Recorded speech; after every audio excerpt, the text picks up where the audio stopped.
Gloire à l'agneau, gloire à l'agneau, gloire à l'agneau, gloire à l'agneau, gloire à l'agneau sacrifié.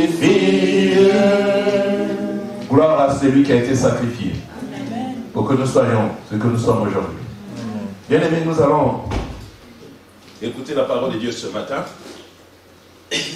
Nous allons aller dans le livre de Samuel. De Samuel,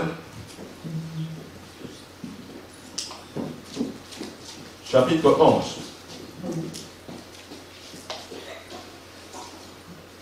De Samuel, chapitre 11.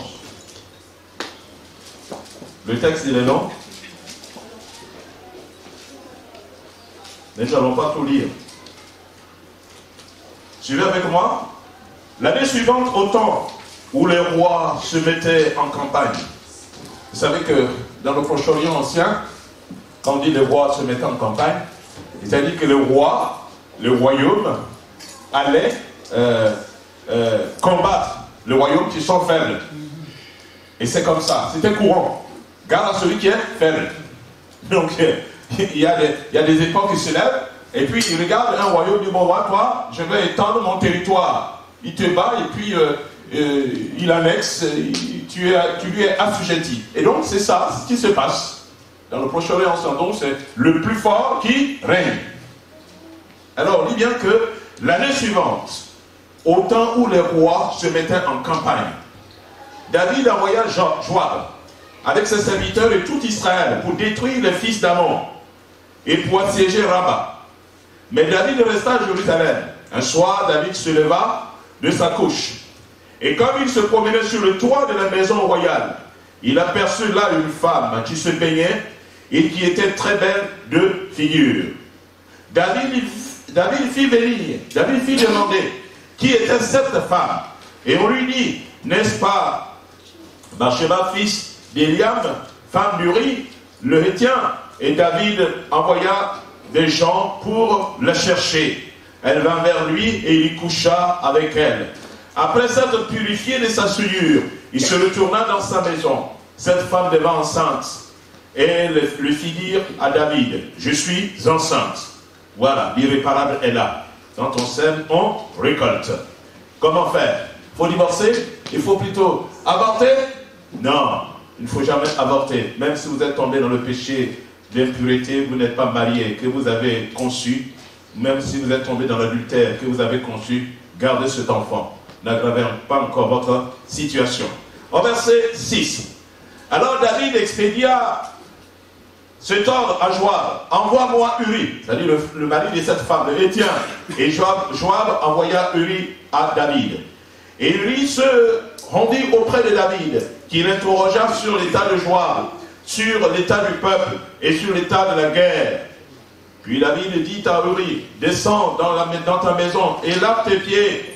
Uri sortit de la maison royale et il fut suivi d'un présent du roi. Chose extraordinaire. Vous voyez le péché, il veut cacher, il veut dissimuler. Alors le roi David va poser un acte incroyable. En principe, ce n'est pas à lui. Il doit demander comment, l'état de la guerre. Il y a un général. Il y a un général. Mais non, le subordonné. C'est lui qui va demander l'état de guerre. Pourquoi David lui essaie de camoufler son péché. En verset 9. Mais Uri, comme s'il avait été averti, mais Uri se coucha à la porte de la maison royale, avec les serviteurs de son maître, et il ne descendit point dans sa maison. On vient d'informer David, et on lui dit, Uri n'est pas descendu dans sa maison. Et David dit à Uri, n'arrives-tu pas de voyage? Pourquoi n'es-tu pas descendu dans ta maison? Il lui répondit à David, l'arche de l'Éternel, l'arche d'Israël, l'arche et Israël et Juda, bâti, habite sous des tentes. Mon Seigneur, Joab et les serviteurs et mon Seigneur campent en race campagne. Et moi, j'entrerai dans ma maison pour manger et boire et pour coucher avec ma femme. aussi vrai que tu es vivant, que mon âme est vivante, je ne ferai point cela. David dit, vous avez ça, c'est la première. La deuxième, David dit à Uri, reste ici encore aujourd'hui, et demain je te renverrai. Et Uri resta à Jérusalem ce jour-là et le lendemain. David l'invita à manger à sa table, et David l'invita à manger, à boire en sa présence. Il les livra, et le soir, Uri sortit pour se mettre sur sa couche avec les serviteurs de son maître.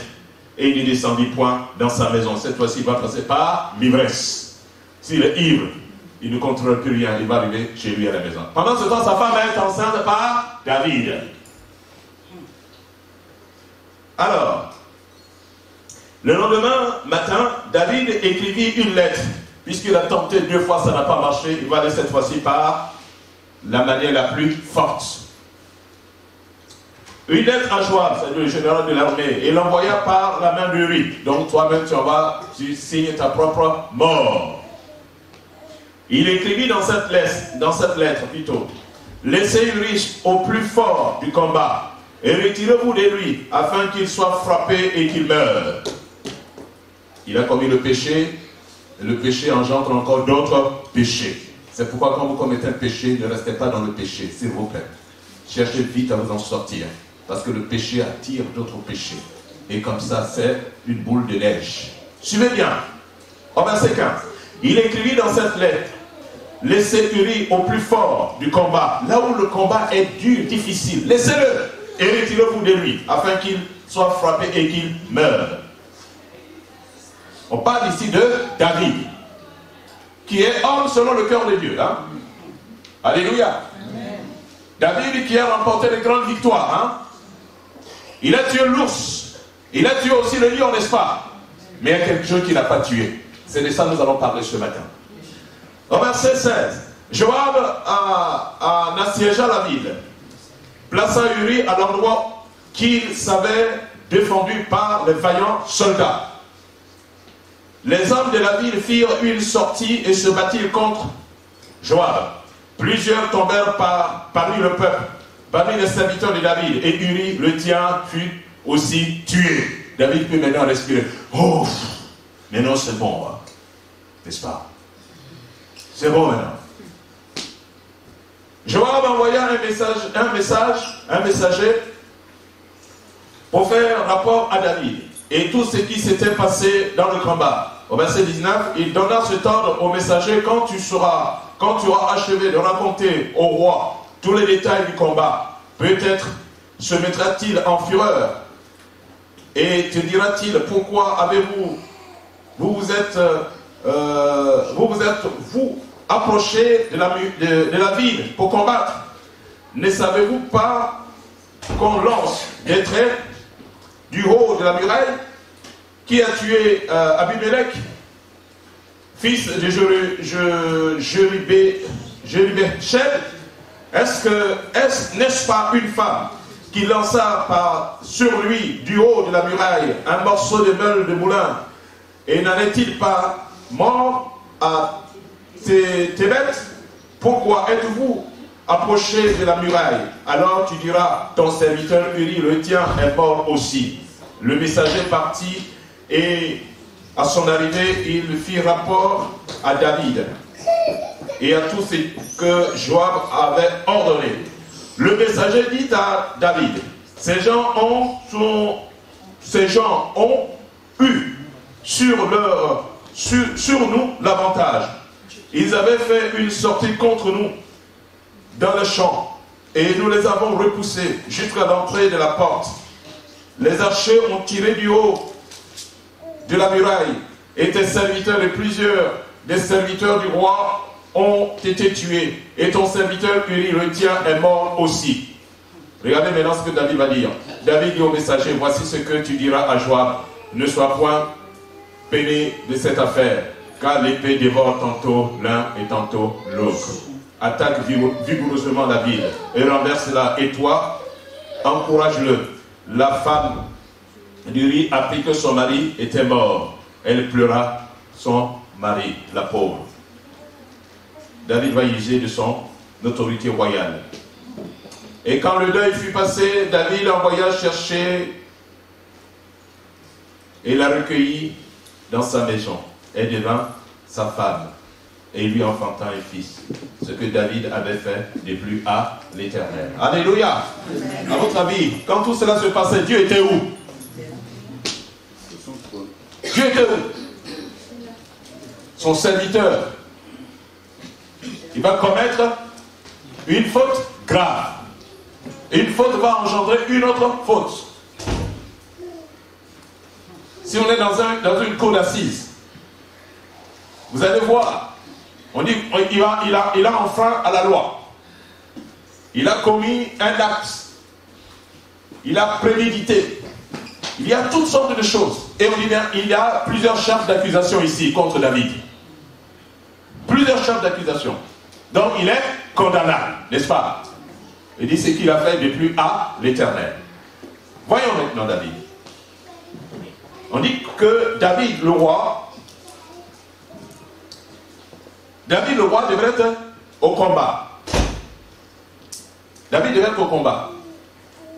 David ne devait pas rester à Jérusalem. Il devrait être avec ses serviteurs. Jusque-là, c'est ce que David a toujours fait. Donc, au lieu d'être au combat avec ses soldats, en réalité, le roi, qui est à la tête de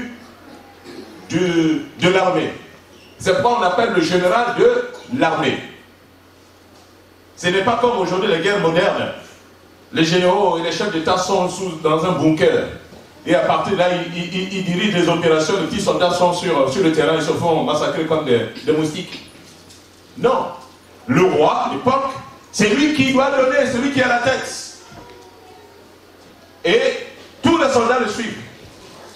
Mais ici, David, il reste chez lui, à Jérusalem. On dit quoi? Un soir, après avoir pris un bon petit... après avoir bien mangé, il s'ennuyait. Donc il est sorti. Pendant que les autres se font massacrer, il est sorti et il marchait. Pourquoi? Parce qu'il y avait rien à faire.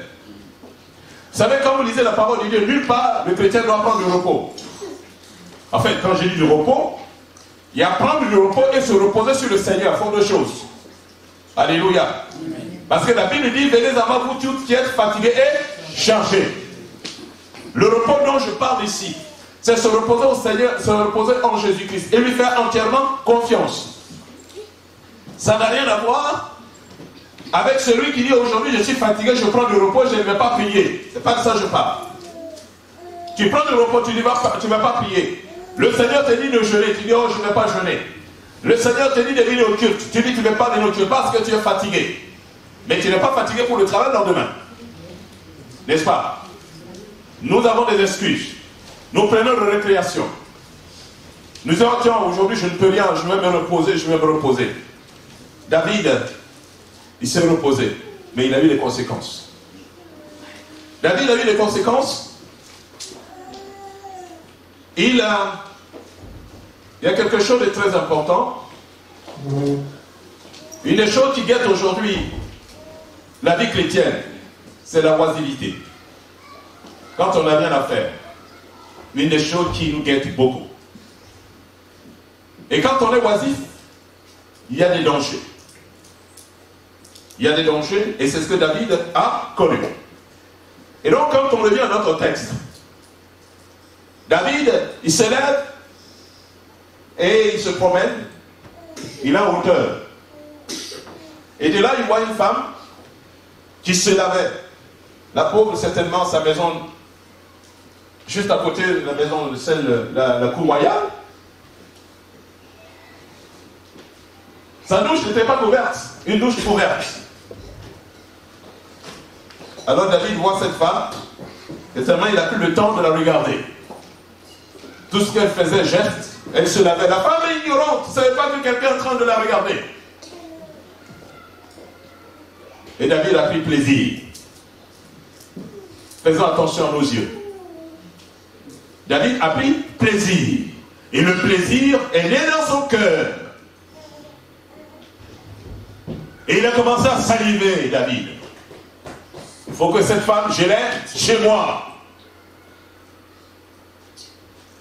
Voyez ce que la oisiveté peut causer. Quand on n'a rien à faire. Mais vous regardez dans la Bible la parole de Dieu. Le Seigneur dit de prier sans cesse. Quand tu dis que tu n'as rien à faire, il dit prier sans cesse. Ça c'est une activité, bien aimé de Dieu. Il dit prier sans cesse. Je n'ai rien à faire, je suis à genoux. Je suis dans ma cuisine, je suis en train de prier. Je suis en train de balayer, je prie. Le faire le repassage, je prie. Je suis en voiture, je prie. Priez sans cesse pour que nos pensées soient occupées par les choses saines. David, il se promène. Mais ça va lui coûter très cher. Au lieu d'être au combat. Vous savez que la vie chrétienne est un combat. D'ailleurs, même le monde dans lequel nous vivons, le monde dit que le monde dans lequel nous vivons, il dit le monde, la vie est un combat. C'est pas ce que les gens du monde disent. Les gens du monde qui n'ont pas l'esprit de Dieu disent, ils sont arrivés à cette conclusion que le monde, la vie est un combat. Mais qu'en est-il pour les chrétiens que nous sommes? C'est plus. La vie est un combat et la vie chrétienne l'est encore plus. Nous n'avons pas besoin de prendre du repos, bien aimé de Dieu. Nous n'avons pas besoin de prendre de récréation. Non. Nous sommes dans un combat perpétuel jusqu'au jour où nous quitterons ce monde ici. Et celui qui prend garde à celui qui prend le repos. Garde à celui qui dit aujourd'hui je suis fatigué. Garde à celui qui baisse la garde. David a baissé la garde. David a baissé la garde. Et quand il a baissé la garde, voyez là où cela l'a conduit. David a baissé la garde. Il n'est plus en sécurité. Il devrait être au combat. Vous savez, quand vous n'avez pas d'activité, vous n'avez plus de vision. Ou sinon, la vision vous motive. Quand vous n'avez pas de vision, vous n'êtes pas motivé, n'est-ce pas? Demain est lundi. Quand tu sais que tu vas travailler, tu vas avoir à la fin du mois un 4 000 €. Mais tu es motivé, n'est-ce pas? N'est-ce pas? Nous sommes motivés. Parce qu'il y a quelque chose qui nous attend. La vision motive. Et quand tu n'as pas de vision, tu meurs. C'est pourquoi il est important que chacun ait une vision. Chacun de nous ait quelque chose. Et c'est très important. Alors David, il va passer à côté de quelque chose qui va regretter toute sa vie. Et ce péché va le suivre. Vous allez voir que, si on a le temps d'étudier, vous allez voir que David, et ce péché va rentrer dans sa famille. Et sa famille, ses enfants vont faire des choses bizarres. C'est pourquoi nous devons faire très attention. Il y a des péchés que Dieu pardonne. Hein? Ça, ne nous en faisons pas. Il y a des péchés que Dieu pardonne. C'est pourquoi le Seigneur dit de ne pas abandonner la femme de sa jeunesse. La femme de ta jeunesse. Ne l'abandonne pas. Il y a des péchés que nous commettons. Dieu pardonne, mais nous subissons les conséquences. Nous subissons les conséquences. Vous l'avez dit, mais pourquoi Dieu m'a pardonné? Pourquoi? Non, il n'y a pas de pourquoi. Il t'a pardonné, certes. Tu vas subir les conséquences. Et alors, David, le roi. Vous connaissez l'histoire de David. David est rentré dans la cour royale. Par quoi? D'abord par la musique. Alléluia. David est rentré dans la cour royale par la musique. Parce que le premier roi d'Israël, c'est Saoul. Et Saoul ayant été abandonné par l'Éternel. Ils avaient besoin de quelqu'un pour lui jouer la musique. C'est pourquoi la musique est très importante. Et quand David, les gens ont cherché, ils ont trouvé quelqu'un, un jeune homme, qui est rempli de l'Esprit de Dieu. Qui est rempli de Dieu.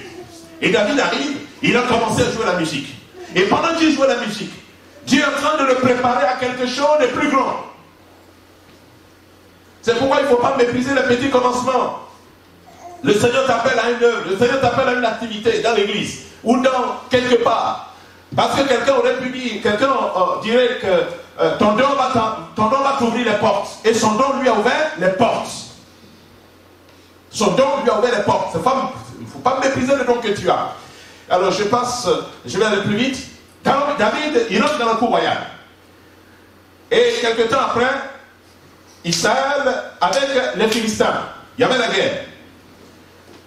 Et dans cette guerre, vous connaissez, là où vous connaissez le général de l'armée adverse des Philistins, c'était qui?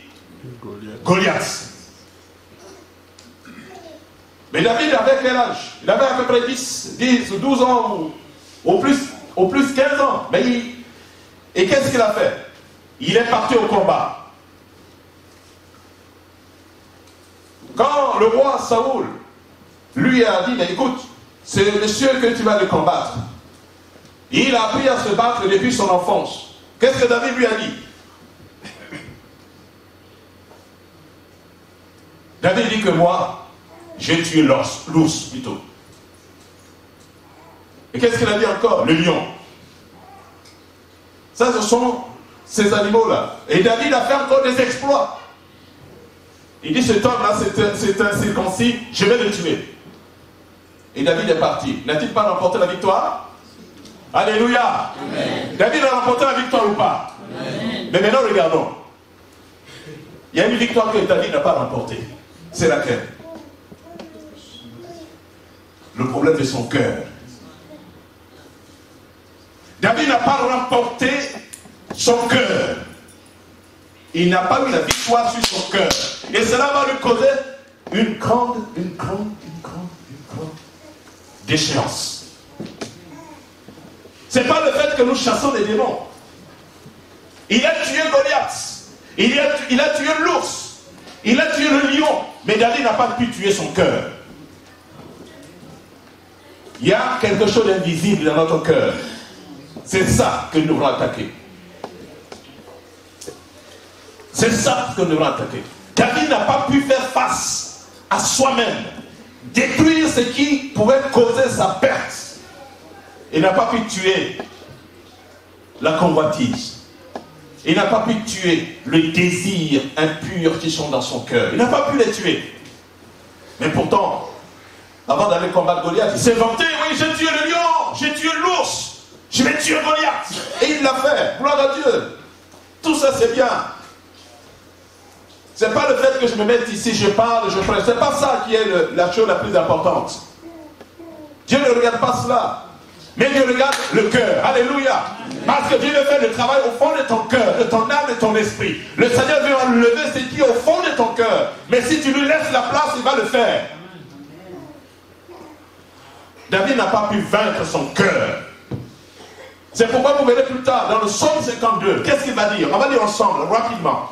Psaume 52, David va dire quelque chose de très important dans sa prière de repentance. Et comprenez ici que cette prière qu'il adresse ici, c'est suite à cet acte gravissime qu'il a posé. Il dit, Psaume 52, pardon, 51, pardon.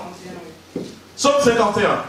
Lorsque Nathan, le prophète, vint à lui, après que David fut allé avec Bathsheba plutôt. Oh Dieu, aie pitié de moi dans ta bonté, selon ta grande miséricorde, efface mes transgressions. Vous suivez bien la lecture, la prière qu'il fait à l'Éternel. Oh, David n'avait pas fait cette prière avant. Il a tué le Goliath, il a tué le lion, il a tué l'ours, il n'avait pas besoin de faire cette prière. Mais il était en face de lui-même maintenant, son cœur. Comment est ton cœur, ma soeur, mon frère? Les dispositions de notre cœur sont très importantes quand nous sommes dans la présence de Dieu. Regardez ce qu'il dit, on va partir du verset 3. Oh Dieu, aie pitié de moi dans ta bonté, selon ta grande miséricorde, efface mes transgressions. Lave-moi complètement de mon iniquité et purifie-moi de mon péché. Car je reconnais mes transgressions et mon péché est constamment devant moi. Mon péché est constamment devant moi. Il reconnaît que dans son cœur. Il reconnaît dans son cœur. Au verset 5. Car je reconnais mes transgressions et mon péché est constamment devant moi. J'ai péché contre toi seul. Et j'ai fait ce qui est mal à tes yeux, en sorte que tu seras juste dans ta sentence, sans reproche dans ton jugement. Au verset 7. Voici, je suis né dans l'iniquité. Ma mère m'a conçu dans le péché. Il reconnaît qu'il est né dans l'iniquité, conçu dans le péché. Mais, tu veux que la vérité soit au fond du cœur. Maintenant, il reconnaît. David reconnaît que la vérité de Dieu doit être au fond du cœur, bien-aimé de Dieu. Que la vérité de Dieu soit au fond de nos cœurs. Je vous supplie ce matin. Je disais d'entrer le propos que nous sommes, à chaque fois que nous sommes assemblés, nous sommes en train de nous préparer pour le ciel. C'est ça notre objectif. C'est ça notre objectif. Et c'est pourquoi l'apôtre Paul pourrait dire aux Corinthiens, quand vous vous assemblez, ce n'est pas pour devenir meilleur, pour devenir pire. Les chrétiens, quand ils s'assemblaient à l'époque, à l'église de Corinthe, au lieu qu'ils deviennent meilleurs, ils deviennent pires. Il dit, mais à quoi bon de vous rassembler alors? Mais quand nous nous rassemblons, nous sommes en train de nous d'enlever la poussière. Seigneur, ta parole ce matin m'a fait du bien. J'enlève ma poussière. Il y a des choses qui ne vont pas dans ma vie. Je règle et je suis en train de faire encore un pas de plus dans la marche. Un pas de plus dans la foi. Et je suis en train de me perfectionner. Je suis en train de me perfectionner. Je marche de victoire en victoire. J'ai la victoire sur le mal. J'ai la victoire sur moi-même. J'ai la victoire sur le pardon. Je pardonne, j'aime. Et je compte. Et c'est ça, la marche avec le Seigneur. Et c'est ça, c'est pourquoi nous nous rassemblons chaque fois qu'il y a des réunions qui sont convoquées. C'est pour que nous devenions meilleurs, bien-aimés de Dieu. Et alors, on continue la lecture. Au verset 9. Il dit, purifie-moi avec l'hysope et je serai pur. L'hysope, on pourrait dire des produits décapants aujourd'hui, des produits chimiques décapants. Mais ça ne peut pas décaper le péché. Ça ne peut pas enlever le péché. Il dit, je serai pur. Lave-moi et je serai plus blanc que la neige. La prière qu'il fait, c'est une prière profonde. Une prière profonde, bien aimé de Dieu. Et il dit, au verset 10, annonce-moi l'allégresse et la joie, et les eaux que tu as brisées se réjouiront. Pour ne pas dire, Seigneur, si tu m'as pardonné, donne-moi la joie. Alors on continue, il dit, détourne ton regard de mes péchés, efface toutes mes iniquités. Oh Dieu, crée en moi un cœur pur. Crée en moi un cœur pur. Renouvelle en moi un esprit bien disposé. Désormais à t'écouter, à t'entendre. Bien-aimés, faisons très attention à notre cœur. Faisons très attention à notre cœur. Notre cœur peut nous trahir. C'est pourquoi le Seigneur dit malheur à celui qui met sa confiance en un homme. Parce que le cœur de l'homme, il est tortueux, dit Jérémie. Qui peut le connaître? Personne. Ton propre cœur peut te trahir. Ton propre cœur. Regardons du matin au soir. Regardez les décisions que nous prenons. Mais est-ce que nous arrivons? Dis aujourd'hui, je vais lire toute la Bible. Le matin, demain, je vais lire toute la Bible. Le lendemain matin, quand tu te lèves, tu ne sais même pas sur toute ta Bible. Oh, pourtant, tu as décidé dans ton cœur. Oui, ton cœur t'a trahi. Alors, au verset 11, il dit, retourne ton regard de mes péchés, efface mes transgressions, mes iniquités. Oh Dieu, crée en moi un cœur pur, renouvelle en moi un esprit bien disposé. Ne me rejette pas loin de ta face, ne me retire pas ton Esprit Saint. Il a reconnu, ne me retire pas ton Esprit Saint. Vous savez, à un moment donné, quand nous persistons dans le mal, le Saint-Esprit s'attriste. Quand nous persistons dans le mal, quand Dieu nous parle. Ici, Dieu est passé par son prophète Nathan pour lui dire, ce que tu as fait est mauvais. Et David a reconnu. Et il a pris. Il dit, il a péché contre Dieu. Il a péché contre Dieu. Vous savez, quand nous péchons contre notre frère, nous péchons contre Dieu. Quand nous ne voulons pas pardonner à notre frère, c'est à Dieu que nous ne voulons pas pardonner. Et il reconnaît ici. Oh, dans sa confession, à qui il a fait du mal? À son serviteur, à son soldat. Il a fait du mal à son serviteur, le soldat. Il a fait du mal à la femme. Il a fait du mal à son général. Il a fait du mal à la société. Et le témoignage n'a pas été rendu. Il n'a pas glorifié Dieu par sa vie. Donc il a fait du mal à beaucoup de personnes. Donc sache que quand tu es dans le péché, ce n'est pas toi-même qui souffre. Mais tu as fait du mal à tous ceux qui sont autour de toi. C'est pourquoi il demande pardon à Dieu. Au verset 14, rends-moi, il dit, rends-moi la joie de mon salut. Et ça c'est très important. Quand quelqu'un est sauvé, je vous assure, quelqu'un est pardonné de tous ses péchés, il y a une grande joie qui envahit son cœur. Alléluia. C'est ce qu'on appelle la joie du salut. la joie du salut.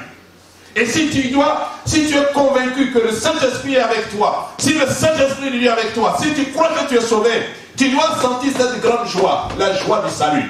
Oh, bien-aimé de Dieu, je ne sais pas comment vous le décrire, il faut vivre cela. Il y a une grande joie au fond de votre cœur. Là, on appelle la joie du salut. Amen. Alléluia. C'est comme quelqu'un qui gagne des millions. Quand il gagne des millions, il est comment? Il est content, n'est-ce pas? Amen. Mais ici, il y a une grande joie, la joie du salut. Quand quelqu'un est sauvé, il y a une grande joie. David reconnaît cela en disant que rends-moi la joie de mon salut et qu'un esprit de bonne volonté m'habite. J'enseignerai tes lois, j'enseignerai tes voies à ceux qui les transgressent. Et les pécheurs reviendront à toi. Oh Dieu, Dieu de mon salut, délivre-moi du sang versé. Et ma langue célébrera ta miséricorde. Délivre-moi du sang versé. Il a versé du sang.